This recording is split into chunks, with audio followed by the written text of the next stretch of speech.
Waduh, minggu lalu kelewatan satu hari, bukan kelewatan, kelebihan satu hari. Tanggal 26 Juninya baru hari ini, tapi minggu lalu udah sempat saya ceritain.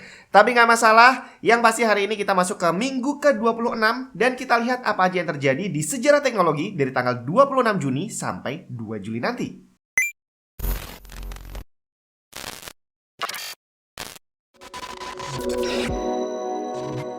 Mouse gaming ringan, Asus juga punya. Asus TUF M4 Air, mouse gaming wired dengan 16.000 dpi, 6 programmable button, dan pastinya airshell super ringan dengan bobot cuma 47 gram. Walaupun desainnya bolong-bolong, tapi mouse ini tahan air dengan IPX6 untuk melindunginya dari tumpahan air yang tidak disengaja dan juga melindungi dari kelembapan. Yang unik, mouse ini punya Asus Antibacterial Guard, lapisan ionic silver untuk menjaga permukaannya bebas dari bakteri. Jadi ternyata bukan hanya bagus secara performance, tapi juga bagus untuk kesehatan loh. Halo semua, Jun di mana? Minggu lalu memang benar saya kelebihan satu hari waktu nyeritain sejarah teknologi. Tapi nggak masalah, buat yang belum nonton saya ceritain sedikit lagi.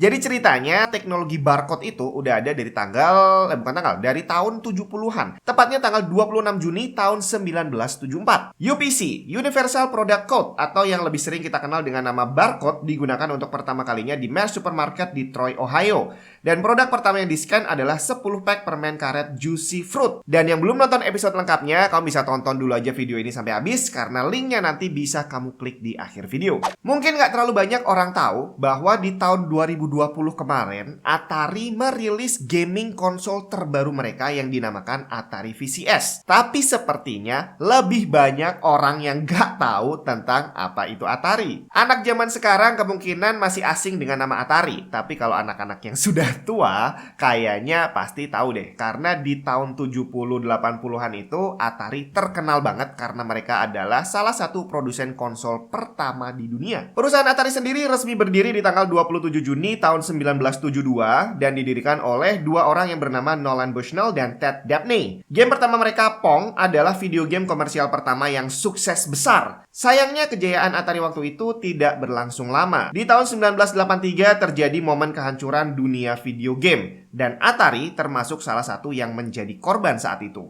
Walaupun sebenarnya mereka termasuk salah satu perusahaan video game yang perkembangannya termasuk tercepat di Amerika Serikat sepanjang sejarah. Bahkan di tahun 80-an itu kalau ada orang ngobrolin tentang video game, kemungkinan besar yang mereka obrolin adalah Atari. Di beberapa episode lalu saya sempat cerita tentang sambungan kabel telekomunikasi antar benua yang ternyata sudah dimulai di tahun 1800-an, lebih tepatnya di akhir tahun 1800-an. Nah, melanjutkan perjuangan manusia untuk bisa menghubungkan antar benua dengan menggunakan teknologi komunikasi instan, buset belibet banget.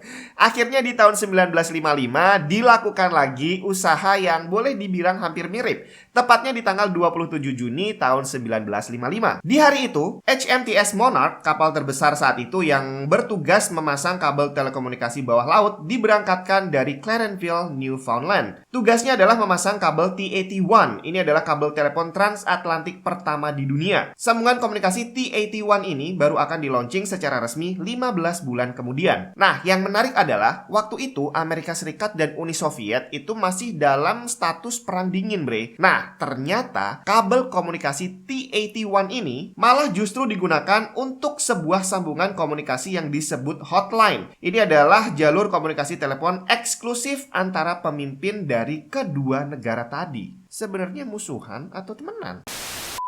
Nah, kalau momen barusan adalah lahirnya komunikasi telepon antar benua pakai kabel yang bisa nyebrang ke negara lain yang melewati samudra gitu ya. 10 tahun kemudian, perkembangan teknologi komunikasi menjadi jauh lebih canggih lagi. Di tanggal 28 Juni tahun 1965, Intelsat 1, satelit komunikasi komersial pertama mulai diaktifkan. Sebelumnya satelit ini punya julukan Early Bird, dan dia menjadi sangat terkenal saat itu karena dia berhasil menghubungkan panggilan telepon komersial pertama antara Amerika dan Eropa. Dan kalau teknologi komunikasi bisa berkembang sebegitu pesatnya dalam waktu 10 tahun, Apa yang bisa terjadi dalam waktu 40 tahun? Kita lihat aja di tanggal 29 Juni tahun 2007. Dunia telekomunikasi berevolusi sekali lagi. Dan di hari itu kurang lebih 6 bulan setelah dia diperkenalkan untuk pertama kalinya, iPhone generasi pertama mulai dijual secara resmi. Momen perilisannya benar-benar ditunggu banyak orang. Ribuan buyer rela ngantri di banyak tempat untuk bisa mendapatkan handphone yang paling canggih saat itu. Dan dalam waktu 74 hari aja, iPhone berhasil terjual lebih dari 1 juta unit. Dan tidak bisa dipungkiri, teknologi iPhone waktu itu benar-benar revolusioner. Belum ada pabrikan smartphone, belum ada smartphone kayaknya ya, atau udah ada tapi nggak terlalu canggih. Tapi yang pasti waktu itu, teknologi iPhone benar-benar luar biasa dan belum pernah ada yang bikin smartphone kayak gitu. Dan saat ini smartphone bisa dibilang adalah komputer mini. Jadi dia secara spek ya hampir nggak ada bedanya dengan PC gitu ya. Cuma beda ukuran dan beda teknologi aja pastinya. Dan ternyata mau teknologi PC maupun smartphone itu semuanya menggunakan mikrotransistor.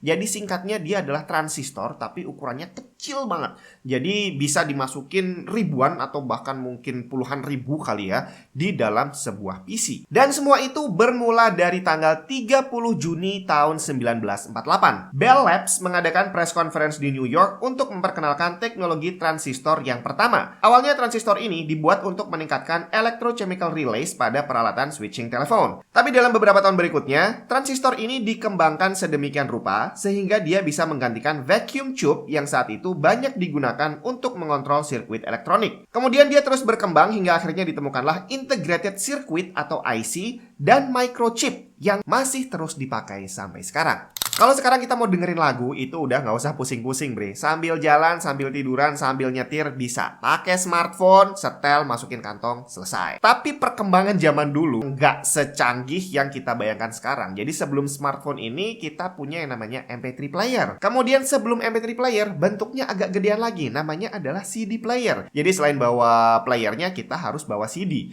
Dan yang lebih merepotkan lagi ternyata adalah teknologi sebelumnya yang namanya adalah Walkman. Jadi kita bawa device-nya dan juga harus bawa kaset. Jadi kaset ini cuma bisa paling nampung 10-12 lagu. Jadi kalau pengen dengerin banyak, ya harus bawa yang banyak kasetnya. Nah, yang menarik adalah nama Walkman sendiri. Walkman itu adalah nama sebuah brand yang lebih tepatnya adalah produk yang dikeluarkan oleh Sony untuk portable audio device yang dinamakan sama mereka Walkman. Tapi karena saking terkenalnya, akhirnya yang KW-KW-nya namanya juga jadi ngikutin Walkman. Sony Walkman sendiri pertama kali diperkenalkan tanggal 1 Juli tahun 1979 dengan nama TPS L2 yang dijual pertama kalinya di Jepang. Walkman sendiri baru masuk ke Amerika Serikat sekitar setahun kemudian. Dan device ini berhasil merubah dunia musik untuk selamanya. Dan Sony lah yang berhasil membawa musik masuk ke dalam kantong kita. Salah satu hal yang berhasil menjadi personal, yang dulunya juga belum personal, adalah komputer. Jadi nama PC itu adalah personal komputer. Artinya, dulu dia belum personal.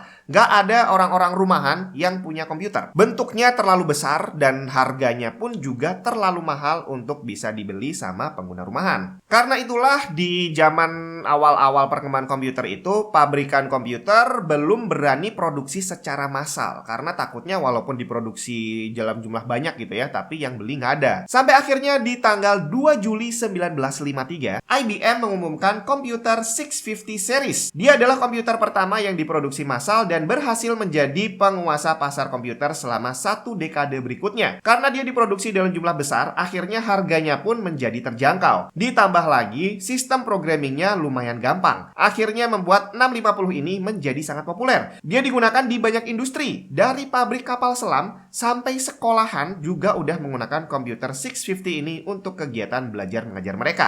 Dan itulah tadi sejarah teknologi yang terjadi dari tanggal 26 Juni sampai 2 Juli. Pengen tahu kelanjutannya? Tungguin episode berikutnya minggu depan.